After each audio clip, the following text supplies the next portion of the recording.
Sobrang init ng panahon. Naglalakad ako.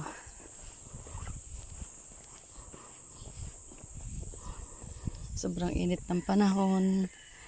Katatapos lang mag-ani sa tubigan. Lalakad ako pa uwi sa bahay.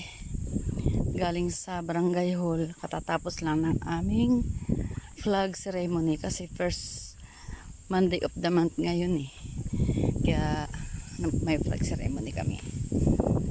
Yun, masarap naman ang hangin. Kaya lang, super init ng panahon ngayon. Pawis na pawis ka na. Dahil sobrang init talaga. Tingkad na sikat ng araw.